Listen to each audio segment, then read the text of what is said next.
Bismillahirrahmanirrahim. Assalamualaikum warahmatullahi wabarakatuh. Alhamdulillahi wa kafa, wassalatu wassalamu ala rasulillahil mustafa wa ala alihi wa sahbihi wa man wafa wa ba'd. Fa ya ahbaballahi wa rasulihi sallallahu alaihi wasallam, usi nafsi wa iyyakum bitaqwallahi faqad fazal muttaqun fala tamutunna illa wa antum muslimun. Faqala ta'ala ya ayyuhalladzina amanu taqullaha haqqa tuqatih wala tamutunna illa wa antum muslimun. Saudara-saudariku dimanapun Anda berada, berjumpa kembali dalam program Aku Suka. Ayo kultum sejenak untuk berbuka di hari kedua bulan Ramadan tahun 1442 Hijrah. Perkenankan kami mengawali episode ini dengan bermohon pada Allah Subhanahu wa Ta'ala, semoga Allah berkenan menerima seluruh amal ibadah yang telah kita tunaikan, khususnya dari awal Ramadan sampai dengan detik ini dengan penerimaan terbaik insyaallah. Teman-teman sekalian, di pertemuan yang lalu kita telah mengawali perjumpaan kita dengan membahas muqaddimah tentang sifat salat Nabi sallallahu alaihi wasallam. Bahasan ini menjadi penting untuk kita tampilkan dalam serial Aku Suka karena salat merupakan bukti penghambaan kita kepada Allah Subhanahu wa Ta'ala. Salat adalah parameter keimanan kita di hadapan Allah Subhanahu wa Ta'ala. Salat adalah komitmen penghambaan kita untuk menuhankan Allah Subhanahu wa Ta'ala. Dan lebih daripada itu, salat pun memiliki keutamaan-keutamaan yang melahirkan maslahat untuk dunia kita dan penentu akhir kebahagiaan saat kita kembali kepada Allah Subhanahu wa Ta'ala di yaumil qiyamah. Apa keutamaan-keutamaan dimaksud, bagaimana cara meraihnya, dan bagaimana merasakan makna salat dalam kehidupan kita, ini yang akan kita uraikan pada episode kedua Aku Suka insyaallah. Baik, kita akan langsung saja membahas tentang keutamaan salat yang sebagian dari itu telah kita uraikan di pertemuan yang lalu. Bila kita turunkan kembali pokok pembahasan kita, ada esensi salat yang telah kita bahas di pertemuan lalu dan kita bisa berikan tanda telah tuntas kita uraikan. Bagi kawan-kawan yang ingin mengaji kembali tentang pembahasan ini, silahkan rujuk pada episode yang pertama. Pun demikian bagi yang telah memiliki paket buku khususnya di penuntut ilmu, catatan penuntut ilmu spesial Ramadan, Anda tinggal scan barcode saja Aku Suka episode pertama, maka Anda akan kembali mengaji ini dan memberikan catatan-catatan yang kiranya bisa Anda simpulkan.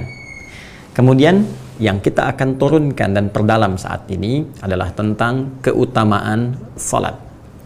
Keutamaan salat yang nanti pada puncaknya juga akan terkorelasikan dengan makna salat. Dengan makna salat. Ini yang coba kita akan fokuskan dan mudah-mudahan Allah berikan satu petunjuk kebaikan dan satu taufik yang memudahkan kita untuk menggali dan mengamalkan apa yang kita pelajari insyaallah.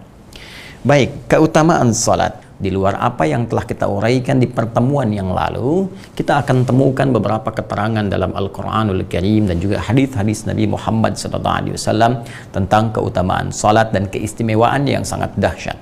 Di antaranya, sebagian telah kita uraikan kemarin, salat yang benar dapat merubah perilaku menjadi baik. Perilaku menjadi baik, ini didapati di Quran, surah ke-29 isyaratnya di ayat ke-45. Salat yang benar dapat mempercepat terkabulnya doa. Ini didapati juga dalam Al-Quran di surah yang ketiga Ali Imran isyaratnya di ayat 38 sampai 39. Salat juga bisa berpengaruh pada keadaan hati kita yang tenang. Jadi bisa menenangkan hati, mendamaikan jiwa, menenangkan hati dan mendamaikan jiwa. Isyaratnya didapati misal di Quran surah ke-20 Thaha ayat ke-14 saat salat disebut dengan zikir, wa aqimis salata li dzikri, dan tunaikanlah salat sebagai zikir kepadaku, kata Allah. Jadi ketika seseorang sedang menunaikan salat, dia sedang berzikir. Sedangkan fungsi zikir itu disebutkan di Quran surah 13 Ar-Ra'd ayat 28 adalah untuk menenangkan hati.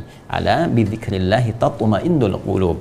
Yakinkan pada jiwamu, jika zikirmu benar kepada Allah, dengan berzikir itu maka akan berdampak pada ketenangan hati. kedamaian jiwa. Baik, di luar ini, dari apa yang telah kita detilkan di pertemuan yang lalu, ada manfaat lagi yang sangat dahsyat. Di antaranya, salat dapat mengantarkan kita pada gerbang kebahagiaan dan kesuksesan. Bahagia dan sukses. Nah, jadi ada bahagia saja, ada sukses saja, dan ada bahagia serta sukses.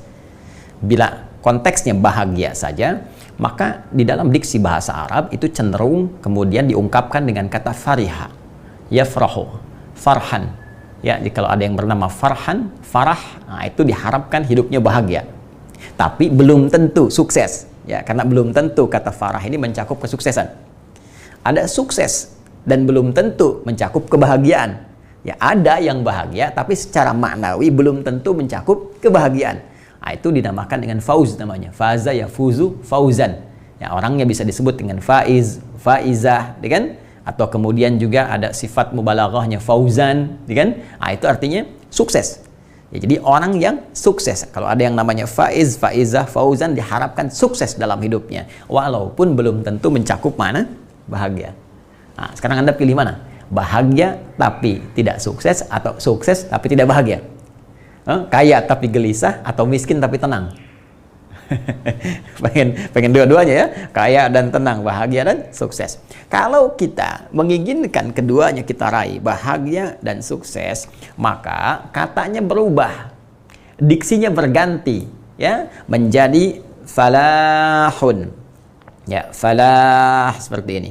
Falahun. Dari kata falaha yaflahu, ya kan? Akar katanya.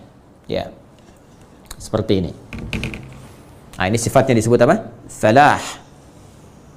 Nah, kalau Anda ingin menggenggam, sekali lagi, kalau Anda ingin menggenggam dengan kuat kesuksesan dan kebahagiaan ini, dan tidak ingin Anda lepaskan, genggam, tak ingin Anda lepaskan, maka di antara rumusnya dalam bahasa Arab, tambahkan hamzah, harakat fathah di depan katanya.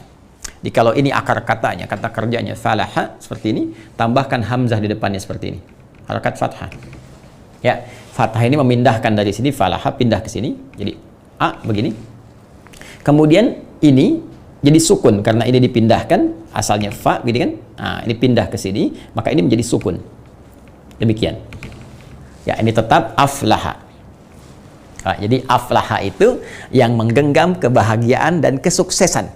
Sekali lagi ya, menggenggam kebahagiaan dan kesuksesan. Jadi ketika ada seseorang menginginkan menggenggam kesuksesan, kebahagiaan dan tidak ingin dia lepaskan, maka katanya berubah menjadi aflah. Sekarang buka Quran surah ke-23. Quran surah ke-23 di ayat 1 sampai dengan 2. Nah, perhatikan kalimatnya. Kita temukan satu penyampaian yang sangat tegas, informasi yang singkat, padat, jelas dan tegas dari Allah. Perhatikan kalimatnya. Qad aflahal mu'minun. Qad pakai qad di depannya. Qad harfu tahqiq, ya, wa taukid, huruf yang menguatkan dan menjamin sesuatu. Ya, kata Allah, qad aflaha al mu'minun. Qad aflahal mu'minun. Masya Allah. Ya. Sungguh aku pastikan, aku jamin orang yang beriman, yang benar imannya itu. Orang-orang yang beriman, yang sejati imannya, yang benar imannya. Ini, al-mu'minun. Menggunakan bentuk fa'il dan bentuknya jama, menawarkan kepada setiap yang punya iman untuk memperbaiki imannya supaya benar imannya. Dan orang yang benar imannya itu membuktikan keimanannya dengan benar, aflah, akan dijamin oleh Allah Subhanahu wa taala, dia akan menggenggam kesuksesan dan kebahagiaan dalam menjalani kehidupannya sesuai dengan maslahat hidupnya. Nah, bagaimana cara membuktikan komitmen iman itu? Cara menjadikan iman kita benar sehingga kita bisa menggenggam kesuksesan dan kebahagiaan yang kita inginkan itu. Ayat 2-nya. Alladzina hum fi salatihim khashi'un. Dan itu bisa dititi, bisa diawali dengan cara menunaikan salat dengan benar, dengan khusyuk. Jadi orang yang khusyuk, orang yang benar menunaikan salat itu ada jaminan dari Allah. Dia akan menggenggam kesuksesan dari setiap titian aktivitas yang ia kerjakan. Ia akan meraih kebahagiaan dari sekian harapan yang dia inginkan. Jadi ternyata sholat itu pengantar pada kesuksesan dan kebahagiaan. Sholat itu pintu gerbang success and happiness. Ya, karena itulah bahkan kita 5 kali diingatkan dalam sehari. 5 kali diingatkan. Supaya hidup kita itu sukses, dimanapun beraktivitas sukses. Kita bahagia, jadi ayah-ayah yang bahagia, di rumah tangga bahagia, di pekerjaan sukses, dalam kehidupan sukses dan bahagia. Karena itu panggilan sholat setiap hari diiringi dan diperdengarkan, bahkan disandingkan dengan panggilan untuk sukses dan bahagia. Perhatikan dalam suara azan saat itu dikumandangkan dari mulai subuh, zuhur, asar, maghrib, isya 5 kali dalam sehari. Bukankah setelah kalimat hayya 'alas shalah, hayya 'alal falah? Bukankah setelah hayya 'alas shalah, hayya 'alal falah? Demikian kan? Baik, coba lihat hayya 'alas shalah. Ayo salat. Anda bertanya, kenapa sih mesti salat? Kenapa ya Allah kami mesti sholat? Dijawab kemudian, di antara kemuliaan yang paling kamu harapkan, paling kamu inginkan, hayya 'alal falah, supaya kamu sukses, supaya kamu bahagia. Bukankah tadi Anda menginginkan sukses dan bahagia di awal saat kami tawarkan? Nah sekarang saya tanya, pemilik kesuksesan itu siapa? Allah. Pemilik kebahagiaan siapa? Allah. Anda bekerja ingin sukses, dapat rezeki. Pemilik rezeki siapa? Allah. Allah punya nama Ar-Razzaq. Anda belajar supaya pintar, punya ilmu yang luas. Pemilik ilmu siapa? Allah. Sehingga Allah disebut dengan Al-Alim. Yang punya ilmu Allah, yang punya rezeki Allah, yang punya kesehatan Allah, yang punya segalanya Allah. Anda dipanggil sholat menghadap Allah. Dan dalam sholat itu Anda minta apa yang Anda harapkan. Karena itu kalau Anda benar memohonnya, bukankah jelas Allah sampaikan? Bahkan dalam pembuka sholat, wasta'inu bis sabri was salah. Jika Anda punya persoalan dalam kehidupan, datang, terima dengan sabar itu, kemudian minta kepada Allah solusinya. Bahkan iman kita sekali lagi dipertaruhkan. Ya ayyuhalladzina amanu sta'inu bis sabri was salah. Kalau masih ragu, ditanya oleh Allah di Al-Baqarah ayat ke-153. Ditanya langsung oleh Allah, di mana imanmu? Hei orang yang telah menyatakan beriman kepada Allah. Terima persoalan itu dengan sabar, karena yang lain pun punya masalah. Masalah itu adalah jembatan menuju kesuksesan yang kau harapkan. Supaya hidupmu lebih berkualitas, supaya teruji. Nah, untuk menyelesaikan itu dengan cepat, datang kepadaku, kata Allah, tunaikan sholat. Ya, wassalat, tunaikan sholat. Dalam sholat itu kita minta, iyyaka na'budu. Sekarang ya Allah, kami menyembah hanya kepadamu, seperti engkau perintahkan untuk membuktikan iman kami. Wa iyyaka nasta'in, dan sekarang kami punya persoalan, mohon kabulkan ya Allah, berikan jalan keluar yang terbaik. Maka apa jawaban dari Allah? Lewat hadis qudsi disampaikan Nabi sallallahu alaihi wasallam, hadza baini wa baina 'abdi wa li 'abdi ma sa'al. Ini perjanjian, komitmen antara aku dengan hambaku, dan bagi hambaku apapun yang ia inginkan selama itu menjadi bagian dari kebutuhan hidupnya. Karena itu banyak orang-orang beraktivitas akan mengawali dengan sholatnya. Ya, dengan sholatnya. Silahkan Anda cek semua orang hebat dalam khazanah keislaman kita. Silahkan cek.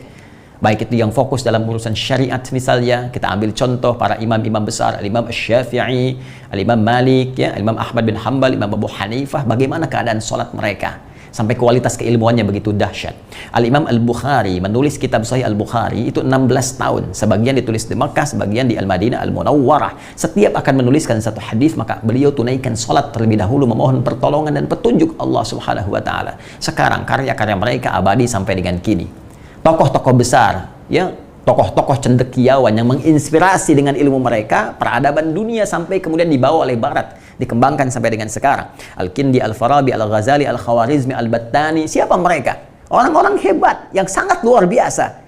Maka silahkan cek biografi mereka, bagaimana pendekatan mereka kepada Allah Subhanahu wa Ta'ala. Demi Allah saya katakan, sebagian dari mereka kemudian saya lihat, saya dalami, saya baca, dan intinya hampir seluruhnya akan ditemukan dari sejak kecil yang diperbaiki adalah sholat mereka, hubungan mereka dengan Allah Subhanahu wa Ta'ala. Ini bagian yang pertama. Jadi kalau kita memahami esensi ini, memahami keutamaan ini, bahwa dengan sholat adalah jembatan menuju kebahagiaan dan kesuksesan, maka cara memahaminya akan beda. Karena itu saat dipanggil dalam adzan, yang terbayang itu bukan beban. Ya Allahu Akbar, Allahu Akbar. Ya, kok sudah asar lagi? Baru tadi zuhur. Ya, itu orang belum paham. Orang belum mengerti. Kalau cara pandang orang yang paham, ketika disebutkan Allahu Akbar, panggilan kesuksesan nih. panggilan kebahagiaan nih. Dan dia sudah punya daftar persoalan apa yang akan dia bawa menghadap kepada Allah. Zuhur sampai asar, nih ada persoalan di pekerjaannya nih. Ya, ini memerlukan pertolongan Allah Subhanahu wa taala sudah pasti. Saya akan mohonkan kepada Allah. Ini yang di rumah tangga, ini yang di pekerjaan, ini yang di kampus. Jadi begitu mendengar panggilan itu kebahagiaan yang ada. Kesenangan. Kenapa? Karena semua masalah ini akan tuntas. Semua akan diadukan kepada Allah dan dijanjikan datang solusi. Inilah cara berpikir kita. Ini yang harus kita hadirkan. Dan semua apa yang kita kerjakan ini dengan cara menunaikan sholat dengan benar, mendapatkan keutamaan ini bagian dari peningkatan kedekatan kita kepada Allah yang disebut oleh Al-Quran dengan nama takwa itu. Ya. Dan di antara perbuatan takwa itu adalah menunaikan sholat dengan benar. Sekali lagi ke sini baliknya. Sehingga ketika Allah menyebutkan orang-orang takwa pertama kali dalam Al-Quran, takwa itu orangnya kalau satu disebut taqi, kalau banyak disebut muttaqun atau muttaqin, kalau nasab jar muttaqin, kalau rafa muttaqun. Sekarang perhatikan, kalimat orang-orang takwa pertama kali disebutkan dalam Al-Quran Al-Baqarah di ayat yang kedua. Dzalikal kitabu la raiba fihi hudal lil muttaqin. Siapa orang muttaqin ini? Perhatikan ayat 3-nya. Alladzina yu'minuna bil ghaib, yaitu orang-orang yang yakin, beriman kepada Allah walaupun belum tampak dalam pandangannya, gaib saat ini di dunia, dan terhadap segala yang Allah tetapkan dan gaib sifatnya. Ada surga yang gaib, ya, dia yakin kemudian dengan kenikmatan surga, dia yakin dengan janji Allah, dia yakin dengan ancaman ada neraka yang gaib, puncaknya yakin dengan segala hal yang terkait dengan Allah Subhanahu wa taala. Maka dia buktikan keyakinan itu wa yuqimunas shalah, dengan menunaikan salat secara benar. Jadi sifat takwa pertama kali disebutkan dalam Al-Quran, implementasinya berupa sholat. Sholat. Nah sekarang, kalau kita buat persamaan, sholat di bagian dari takwa. Seperti ini, kurang lebih. Ya. Sholat punya keutamaan-keutamaannya adalah ini. Ya kan? Kemudian sholat juga disebut bagian dari takwa. Sholat sama dengan takwa. Sekarang, mari kita lihat. Ketika ini semua dikumpulkan, perilaku menjadi baik, doa terkabulkan, menenangkan hati, dapat bahagia, dapat sukses. Bukankah ini adalah bagian dari kemudahan? Bukankah dengan doa dikabulkan, kesulitan cepat hilang? Bukankah bahagia, sukses itu datang kepada kita menjadi kemudahan bagi kita? Ya, bukankah ini semua rezeki yang dipercepat? Sekarang kalau kita kumpulkan ini semua dan kita gabungkan dalam takwa, sekarang buka Quran surah ke-65. Quran surah 65 At-Talaq, di akhir ayat kedua sampai dengan ayat ketiga.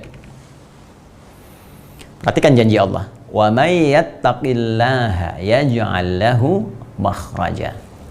Siapapun yang mampu meningkatkan takwanya kepada Allah, ya, itu menunjuk kepada personal tapi tanpa batas. Ya. Jadi bisa laki-laki, perempuan, tua, muda, besar, kecil, setiap personalnya. Jadi Allah itu menghitab setiap kita secara langsung. Kita diajak bicara. Ya. Hei adi hidayat, hei fulan, hei fulana, kamu ini ya, kalau mampu meningkatkan takwamu kepada Allah menggunakan fi'il mudhari. Jadi peningkatan tanpa batas, tingkatkan lagi, tingkatkan lagi. Siapa yang mampu meningkatkan takwanya kepada Allah, ya ja'allahu makhraja. Maka Allah akan berkenan memberikan solusi, kemudahan, jalan keluar dari setiap persoalan yang ia alami. Tuh. Ya, siapa yang mampu meningkatkan takwanya kepada Allah, Allah berikan solusi dari setiap persoalan yang ia alami. Baik. Wa yarzuqhu min haitsu la yahtasib. Bahkan berkenan mengantarkan rezeki dari sisi yang tidak dia duga. Ya. Bahkan nanti ada terusan lagi, wa may yattaqillaha yaj'al lahu min amrihi yusra. Ya, siapa yang berkenan meningkatkan takwa, tambah lagi maka akan diringankan segala urusannya. Teman-teman sekalian, ketika Anda bertanya bagaimana cara meningkatkan takwa, lihat persamaannya. Maka caranya kemudian bisa diawali dengan menunaikan sholat secara benar. Sholat. Dan detil dari kemudahan solusi tadi, detil dari rezeki yang tadi dijanjikan akan diberikan, detil dari kemudahan-kemudahan hidup, ini diantaranya. Ya, memberikan jalan kesuksesan, kebahagiaan, menenangkan ke dalam jiwa, mengabulkan doa-doa yang diinginkan, merubah perilaku menjadi baik. Jadi ini yang sangat luar biasa. Karena itu yang penting dihadirkan dalam benak kita ketika muncul panggilan sholat, ini yang dihadirkan. Ini jembatan kesuksesan. Oh, ini akan dikabulkan doa saya. Ini solusi dalam hidup saya. Itu yang harus kita hadirkan. Kalau kita hanya mendatangkan kemudian cara berpikir beban, hanya secara fikih menuntaskan kewajiban tanpa menghadirkan ini semua, maka motivasinya akan kurang dalam menunaikan sholat secara benar. Dahsyat kan? Masya Allah. Inilah keindahan uraian Al-Quran. Bagaimana satu keterangan didetilkan oleh keterangan yang lain terkait berkelindan, dan ini menunjuk juga kemu'jizatan Al-Quran. Jadi bukan sekedar kita beriman, bukan sekedar kita beribadah, tapi lebih daripada itu ada tujuan-tujuan tinggi yang ingin dihadirkan, membangun kemaslahatan kehidupan kita. Nah, sekarang fokus pertanyaan yang paling penting adalah, apakah setiap insan beriman yang menunaikan sholat ini akan otomatis meraih keutamaan yang dimaksud? Akan otomatis mendapatkan jaminan takwa yang tadi disampaikan? Ternyata, boleh jadi ada orang yang berkata, Ustadz, saya lihat orang sholat, tapi perilakunya kok masih buruk. Bahkan baru keluar masjid, sudah ngobrol di imamnya. Baru keluar masjid, sudah membicarakan keburukan orang. Ada orang yang sholat, tapi susah meraih kesuksesan. Gagal lagi, gagal lagi. Ada orang yang sholat, doanya belum terkabul. Masalahnya apa? Jadi dari sekian yang dijanjikan itu kenapa belum teraih? Ini pun teman-teman sekalian tidak luput dari keterangan Al-Quran. Tidak luput dari jawaban Al-Quran. Bahkan sebelum saya, Anda, kita bertanya, Allah sudah lebih dulu menyampaikan keterangan kepada kita. Ada dua penyebab yang paling utama yang menjadikan seseorang yang menunaikan sholat berpotensi tidak meraih satu atau bahkan lebih di antara keutamaan yang dimaksudkan. Jawaban pertama terdapat dalam Al-Quran surah kedua Al-Baqarah di ayat ke-45, kemudian solusinya ayat 46-nya. Yang kedua, kita temukan di Quran surah kedua 29. Di Quran surah kedua 29 Al-Ankabut di awal ayat ke-45-nya. Tuh, sama-sama 45 ayatnya, ya, tapi nanti dengan pemaknaan yang berbeda. Baik, mari kita lihat dengan cepat. Apa penyebab orang sholat berpotensi belum atau tidak meraih apa yang dijanjikan ini? Yang pertama, di Quran surah kedua Al-Baqarah di ayat ke-45 Allah menegaskan. Perhatikan kalimatnya. Wasta'inu bis-sabri was-salah. Dan jika engkau punya persoalan dalam kehidupan, terima dengan sabar, itu untuk meningkatkan kualitas hidupmu, dan dengan itu kemudian kau bawa dalam sholat, mintakan solusi kepada Allah. Was-salah, tunaikan sholat, minta solusi kepada Allah. Wa innaha lakabiratun illa 'alal khashi'in. Namun penting kau sadari, sholat itu tidak mudah engkau lakukan. Awas, hati-hati tuh, ya. Ketika Allah menyandingkan sabar dengan sholat dan membandingkan keduanya, ternyata tingkat kesulitan menunaikan sholat itu lebih dibandingkan dengan sabar. Hati-hati. Artinya kalau orang tidak sabar menunaikan sholat, orang tidak serius menunaikan sholat, itu sulit kemudian akan menunaikannya dengan sempurna. Jadi lebih mudah dalam bandingan Al-Quran, lebih mudah kita belajar berikhtiar untuk sabar dibandingkan kita menyempurnakan untuk menunaikan sholat dengan baik. Kalau kita tidak serius. Nah, tapi Allah tidak berhenti sampai situ. Supaya Anda tidak bertanya, kalau begitu kalau sholatnya berat, kenapa kita diminta menunaikan? Hei, belum selesai ayatnya. Allah berikan jalan supaya sholat ini mudah ditunaikan oleh kita. Tapi kalau Anda nggak ikuti jalannya, tetap akan sulit bagi Anda. Jelas, seperti Anda nggak tahu ilmu sabar. Karena nggak tahu ilmu sabar, susah bersabar. Nggak tahu ilmu sholat, ya susah sholat dengan baik. Maka ayatnya kemudian memberikan penjelasan kepada kita, illa 'alal khashi'in, kecuali bagi orang-orang yang khusyuk dalam sholatnya. Jadi untuk menjadikan sholat itu termaknai, sholat itu mudah kita tunaikan, sholat itu benar kita tunaikan, kata Al-Quran pertama, tunaikan sholat itu dengan khusyuk. Ini poinnya. Khusyuk. Jadi kalau kita ingin meraih keutamaan-keutamaan ini yang dijanjikan, hal-hal yang tadi dimaksudkan, maka syarat pertama kata Allah, tunaikan dengan khusyuk. Kalau nggak khusyuk jadi berat sholatnya. Kalau nggak khusyuk jadi beban sholatnya. Jangankan saat menunaikan sholat, saat dengar azan pun jadi seakan beban. Suara apa ini? Ini kok panggilan tiap hari datang terus? Ya Allah, iman Anda di mana, Cepi? Jadi kalau kita nggak khusyuk susah. Nah, karena itu penyebab yang pertama kalau ada orang belum meraih apa yang dimaksudkan, boleh jadi sholatnya belum khusyuk. Pertanyaan susulannya, bagaimana supaya kita bisa khusyuk sholatnya ya Allah? Bagaimana cara khusyuk yang baik itu? Maka Allah memberikan jalan kepada kita. Jalan pertama langsung di ayat ke-46-nya. Ini poinnya. Perhatikan caranya. Alladzina yadhunnuna annahum mulaqu rabbihim. 1. Wa annahum ilaihi raji'un. 2. Nah, ini rumus cepat untuk khusyuk dalam sholat. Ya, bagian pertama, rumus cepat untuk khusyuk. Kata Allah, alladzina yadhunnuna annahum mulaqu rabbihim. Orang khusyuk itu adalah orang-orang yang saat akan sholat. Awas, tolong garis bawahi. Ternyata khusyuk itu dimulai fasenya dari sejak akan sholat. Jadi jangan langsung dipahami saat sedang sholat. Ya, karena ternyata kekhusyuan itu, untuk mendatangkan kekhusyuan, fasenya dimulai saat akan sholat. Nah, orang khusyuk ini udah kelihatan saat akan sholat. Bagaimana penampakannya? Alladzina yadhunnuna annahum mulaqu rabbihim. Orang-orang yang khusyuk itu adalah orang-orang yang saat akan menunaikan sholat, dia sudah menyiapkan diri dan merasakan akan menghadap kepada Rabb-Nya. Dia sudah merasakan nih, saya akan menghadap Allah nih. Ini akan berjumpa ya dalam konteks berhadap ya, menghadap, menyembah Allah Subhanahu wa taala. Di orang-orang ini memang sudah merasakan ketika akan datang ya kepada Allah, mendengar panggilan azan, Allahu Akbar, dia merasakan datang panggilan Allah. Saya akan menghadap Allah saat ini. Ya. Coba kalau kita bayangkan begini teman-teman sekalian. Dalam konteks kehidupan dunia kita ya. Anda dipanggil nih, ada panggilan dari pimpinan Anda di perusahaan atau di pekerjaan Anda. Bos tertinggi memanggil, direktur utama misalnya memanggil Anda. Saat ini juga, pertanyaan saya, apakah dalam panggilan ini ketika beliau memanggil Anda secara formal dan ingin memberikan satu apresiasi kepada Anda, ya apakah Anda datang dalam tampilan seadanya? Apakah yang kedua, Anda akan datang terlambat atau tepat waktu? Bos Anda mengatakan jam 7 pertemuannya. Saya akan tanya pada Anda, mungkinkah akan Anda datang jam 7:04? Mungkinkah Anda akan datang dengan pakaian yang nampak seadanya? Bahkan menggunakan kaos oblong? Bahkan menggunakan sendal jepit misalnya? Saya kira mustahil. Mustahil.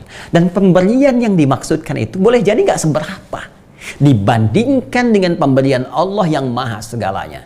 Allah yang menciptakan Anda, memberikan segala kebutuhan Anda, menyehatkan Anda supaya Anda bisa beraktivitas. Memaafkan Anda, menyembuhkan saat sakit, memberikan rezeki dalam kehidupan. Sekarang Allah memanggil Anda dan menjanjikan memberikan hal yang terbaik yang Anda inginkan. Lantas bagaimana cara kita menghadap Allah?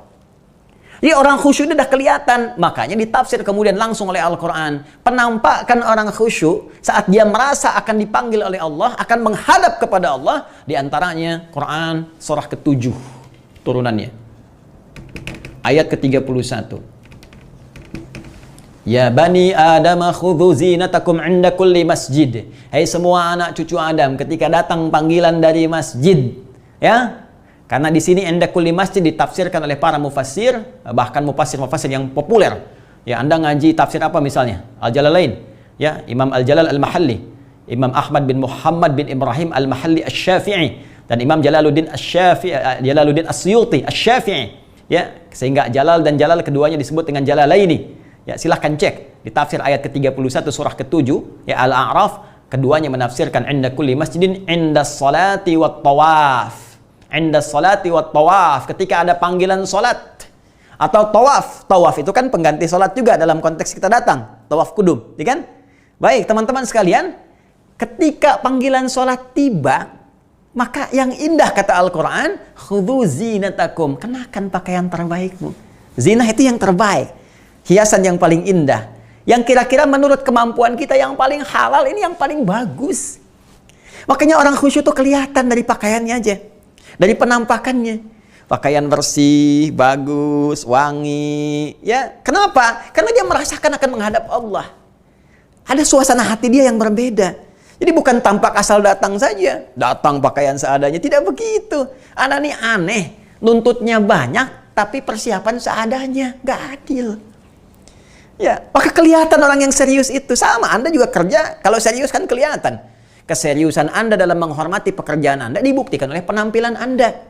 Ya, bukankah sekarang handphone gak penting? Yang penting handsome. Ya kan? Ya, atau bagi sementara orang handsome nggak penting, yang penting handphone. Tapi keduanya baik handphone atau handsome itu penampilan. Ya, penampilan. Sama aja dengan kita, keseriusan kita, penghormatan kita terhadap ibadah yang kita tunaikan dalam sholat akan ditunjukkan lewat penampilan kita. Makanya kata Al-Quran, orang khusyuk itu kelihatan dari ikhtiar awalnya. Penampilannya bagus, baik, pakaiannya bersih, suci, bebas dari yang kotor-kotor. Satu. Ya. Kemudian dia datang dengan membersihkan diri. Quran surah ke-5. Ayat yang ke-6. Ya ayyuhalladzina amanu idza qumtum ilas shalah. Hai orang-orang beriman, jika engkau ingin menyempurnakan salatmu, datang menunaikan salat dengan sempurna, ya faghsilu wujuhakum, maka mulailah engkau dengan berwudu terlebih dahulu, membasuh yang pokok-pokok. Wajahmu itu tangan sampai siku, kemudian mengusap kepalamu dan kaki sampai dengan kedua mata kakimu. Ya, berwudu dengan sempurna. Anda datang ke kantor, membersihkan diri dulu, menghadap Allah pun sempurnakan diri dulu. Wudunya sempurna, pakaiannya bagus, kan? Kemudian setelah itu, sempurnakan kembali ayat 46 di Al-Baqarah tadi. Wa annahum ilaihi raji'un. Wa annahum ilaihi raji'un. Kemudian mereka mengenakan pakaian terbaik itu, berwudu dengan baik itu, karena mereka merasakan boleh jadi ini adalah panggilan Allah yang mungkin menutup kehidupan mereka. Bukankah Anda kalau mendengar kalimat ilaihi raji'un, terbayangnya pulang kan? Ya.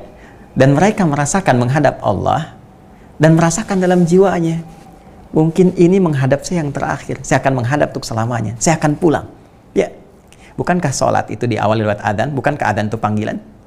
Dan yang manggil Allah, si fulan dipanggil Allah. Bukankah dalam konteks ini boleh jadi dipanggil untuk selamanya? Karena itu, ada riwayat yang sampai kepada kita ketika akan menunaikan sholat, ya, ada riwayat mengatakan imam menyampaikan kepada makmum, "Shallu shalatal muwadda'." Sholatlah kalian dan rasakan sholat ini menjadi sholat yang terakhir yang mungkin kita tunaikan. Boleh jadi kita wafat dalam keadaan sujud. Nah, pembawaan seperti ini itu akan mengondisikan jiwa kita lebih fokus dan lebih merasakan hal-hal yang kita tunaikan dalam sholat. Jadi begitu kita akan sholat, kenakan pakaian terbaik. Rasakan ini mungkin sholat yang kita tunaikan yang terakhir. Mungkin kita wafat dalam sholat kita. Suasana ini akan membantu kita untuk khusyuk. Hanya persoalannya, ada orang yang sudah begitu di awal, tiba-tiba takbir lupa, sampai lupa bilangan rokaatnya. Apa yang salah? Apakah dia kurang khusyuk? Atau ada sesuatu yang harus dia sempurnakan lagi? Atau ada sesuatu yang harus dia pelajari lagi yang belum tuntas menjamin kekhusyuannya? Apa itu dan apa kaitannya dengan Quran surah ke-29 ayat 45 dan nanti terhubung lewat pemaknaan sholat yang belum kita uraikan. Ini akan kita bahas insya Allah dalam serial Aku Suka episode ketiga esok hari. Semoga memberikan manfaat, semoga Allah menerima amal ibadah kita, semoga puasa hari ini memberikan manfaat kepada kita, keberkahan kepada kita, dan diterima oleh Allah Subhanahu wa Ta'ala. Allahumma taqabbal minna innaka antas samiul alim wa tub alaina innaka antat tawwabur rahim. Rabbana atina fid dunya hasanah wa fil akhirati hasanah wa qina adzabannar bi fadlika subhana rabbika rabbil izzati amma yasifun wa salamun alal mursalin wa akhiru da'wana subhanakallahumma wa bihamdika nashhadu an la ilaha illa anta nastaghfiruka wa natubu ilaik. Alhamdulillahirabbil alamin. Assalamualaikum warahmatullahi wabarakatuh.